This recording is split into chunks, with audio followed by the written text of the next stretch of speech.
মহানগৰীৰ কেইবাটাও স্থান এতিয়া কৃত্ৰিম বানপানীৰ কবলত।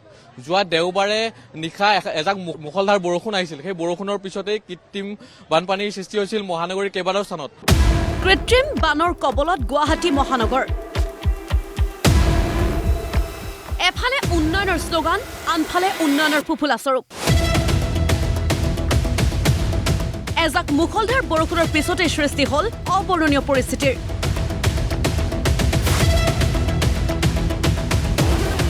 তিনিদিন ধৰি পানীৰ কবলতেই থাকিল কেইবাখনো শিক্ষানুষ্ঠান। দেওবাৰে নিশা অহা এজাক মুখলধাৰ বৰষুণৰ পিছতেই কৃত্ৰিম বানৰ কবলত পৰিছিল মহানগৰীৰ কেইবাটাও অঞ্চল। হাতীগাঁও, ৰুক্মিণী গাঁও, অনিল নগৰ, নবীন নগৰকে ধৰি কেইবাটাও অঞ্চল বুৰ গৈছিল কৃত্ৰিম বানত। ফলত হাহাকাৰ পৰিস্থিতি এতিয়া সাধাৰণ ৰাইজৰ মাজত। এই দৃশ্য মহানগৰীৰ হাতীগাঁওস্থিত সিজুবাৰী প্ৰাথমিক বিদ্যালয়ৰ। তিনিদিন ধৰি পানীৰ তলতে থাকিল বিদ্যালয়খন। ফলত বিদ্যালয়ৰ পাঠদানৰ পৰা বঞ্চিত হ'ল শিক্ষাৰ্থীসকল।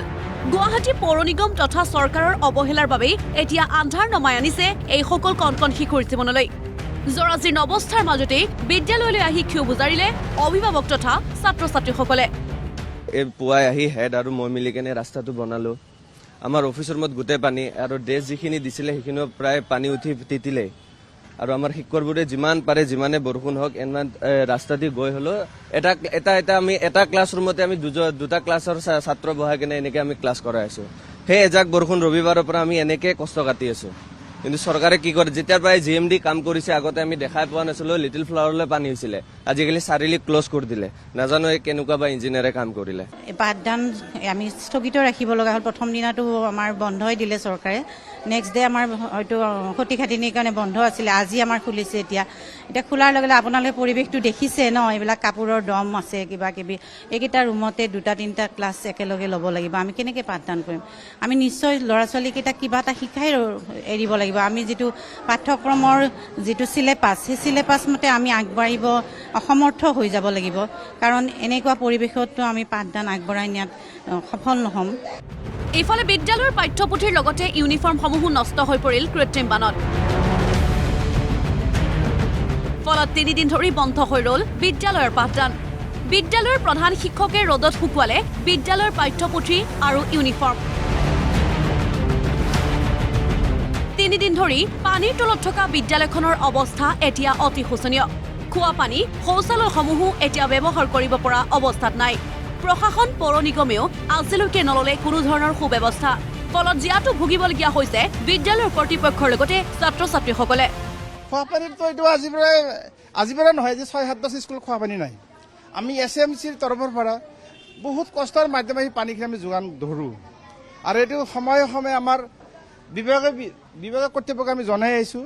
তেওঁলোকে জলপথৰ পানী আহিলে দিম। আৰু এইটো আজি ৩-৪ বছৰ এই কথাষাৰ চলি আছে। আমি শিক্ষামন্ত্ৰীক চিঠিখন দিয়াৰ লগে লগে তেওঁ ক'লে যে মেয়ৰত দিয়ক। মই মেয়ৰক কৈ দিছোঁ। মেয়ৰতে গ'লোঁ যে আমাৰ এতিয়া ফাণ্ড আহিলে আমি কিবা এটা কৰিম ধৰক। আৰু ইয়াৰ উপৰিও ক'লে যে যি জলপথৰ পানী আহি আছে আমি সেইটো আমাৰ কানেকশ্যন দি দিম। আজি 2-3 বছৰ হৈ গ'ল। এতিয়া চাওক, স্কুল এখন যদি খোৱা পানী নাথাকে স্কুলখনে কেনেকৈ চলিব? কিতাপ চিতাপ গোটেই মানে পানীত ভিজি গৈছে। লগতে ইউনিফৰ্ম আছিলে, কিছুমান ল'ৰা ছোৱালী অহা নাছিলতো, গতিকে চবকে দিব পৰা নাই ইউনিফৰ্ম। এতিয়া সেইবিলাক গোটেই ভিজি গৈছে। মানে এইবিলাক সমস্যা জড়িত হৈছে আমাৰ অসমৰ শিক্ষা ব্যৱস্থা।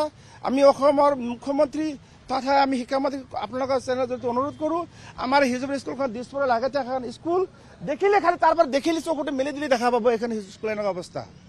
তেওঁলোকে হয়তো এনেকৈ যায় গেলে কিন্তু চকুটো মুজি যায় নেকি, মোৰ অনুমান হৈছে। তেওঁলোক নিশ্চয় দেখা পায়। এইটো ৰাস্তা এটা নেশ্যনেল এটা হাই ৰোড। এনেকুৱা ডাঙৰ ডাঙৰ মানুহ বহুতো যাই থকা দেখা পাইছোঁ আমি। চাইৰেন বজাই যাই থাকে, আগে পাছে স্পৰ্ট যাই থাকে। এইবিলাক নিশ্চয় ডাঙৰ মুখিয়াল মানুহ হ'ব। তেওঁলোকে যদি এই স্কুলখনৰ অৱস্থা এনেকুৱা অলপ চাব লাগিব। এইখন স্কুল চৰকাৰে আজি 1946 চনে এইখন স্কুল প্ৰায় আজি 90 বছৰ হ'ল।